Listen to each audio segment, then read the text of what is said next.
सरल राजयोग, स्वामी विवेकानंद, एकादश संस्करण, रामकृष्ण मठ, नागपुर। प्रस्तावना। संसार के अन्य विज्ञानों की भांति राजयोग भी एक विज्ञान है। यह विज्ञान मन का विश्लेषण तथा अतीन्द्रिय जगत के तथ्यों का संकलन करता है और इस प्रकार आध्यात्मिक जगत का निर्माण करता है।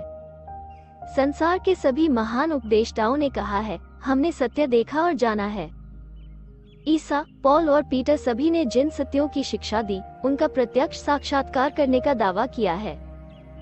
ये प्रत्यक्ष अनुभव योग द्वारा प्राप्त होता है। हमारे अस्तित्व की सीमा केवल चेतना अथवा स्मृति नहीं हो सकती, एक अतिचेतन भूमिका भी है। इस अवस्था में और सुषुप्ति में संवेदनाएं नहीं प्राप्त होती, किंतु इन दोनों के बीच ज्ञान और अज्ञान जैसा आकाश पाताल का भेद है। यह आलोच्य योग शास्त्र ठीक विज्ञान के ही समान तर्कसंगत है। मन की एकाग्रता ही समस्त ज्ञान का उद्गम है। योग हमें जड़ तत्व को अपना दास बनाने की शिक्षा देता है और उसको हमारा दास होना ही चाहिए। योग का अर्थ जोड़ना है, अर्थात जीवात्मा को परमात्मा के साथ जोड़ना, मिलाना। मन चेतना में और उसके नीचे के स्तर में कार्य करता है। हम लोग जिसे चेतना कहते हैं, वो हमारे स्वरूप की अनंत श्रृंखला की एक कड़ी मात्र है। हमारा ये अहम किंचित मात्र चेतना और विपुल अचेतना को घेरे रहता है, जबकि उसके परे और उसकी प्रायः अज्ञात अतिचेतन की भूमिका है। श्रद्धा भाव से योगाभ्यास करने पर मन का एक के बाद एक स्तर खुलता जाता है और प्रत्येक स्तर नए तथ्यों को प्रकाशित करता है। हम अपने सम्मुख नए जगतों की सृष्टि होती सी देखते हैं, नई शक्तियां हमारे हाथों में आ जाती हैं, किंतु हमें मार्ग में ही नहीं रुक जाना चाहिए। और जब हमारे सामने हीरों की खान पड़ी हो, तो कांच के मनियों से हमें चौधिया नहीं जाना चाहिए। केवल ईश्वर ही हमारा लक्ष्य है, उसकी प्राप्ति न हो पाना ही हमारी मृत्यु है। सफलताकांक्षी साधक के लिए 3 बातों की आवश्यकता है। पहली है ऐहिक और पालौकिक इंद्रिय भोग वासना का त्याग और केवल भगवान और सत्य को लक्ष्य बनाना। हम यहाँ सत्य की उपलब्धि के लिए हैं, भोग के लिए नहीं। भोग पशुओं के लिए छोड़ दो, जिनको हमारी अपेक्षा उसमें कहीं अधिक आनंद मिलता है। मनुष्य एक विचारशील प्राणी है और मृत्यु पर विजय तथा प्रकाश को प्राप्त कर लेने तक उसे संघर्ष करते ही रहना चाहिए।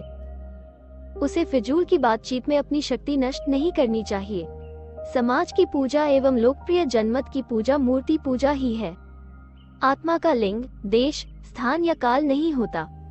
दूसरी है सत्य और भगवत प्राप्ति की तीव्र आकांक्षा। जल में डूबता मनुष्य जैसे वायु के लिए व्याकुल होता है, वैसे ही व्याकुल हो जाओ। केवल ईश्वर को ही चाहो और कुछ भी स्वीकार न करो। जो आभास मात्र है, उससे धोखा न खाओ। सबसे विमुख होकर केवल ईश्वर की खोज करो। तीसरी बात में 6 अभ्यास है।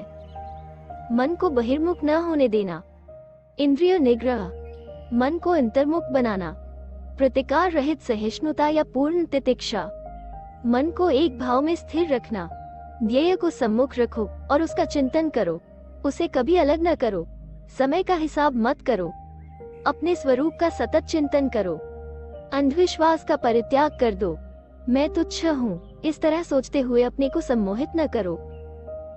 जब तक तुम ईश्वर के साथ एकात्मता की अनुभूति, वास्तविक अनुभूति न कर लो, तब तक रात दिन अपने आप को बताते रहो कि तुम यथार्थतः क्या हो।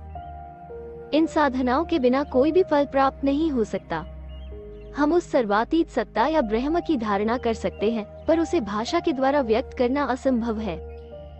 जैसे ही हम उसे अभिव्यक्त करने की चेष्टा करते हैं, वैसे ही हम उसे सीमित बना डालते हैं और वो ब्रह्म नहीं रह जाता।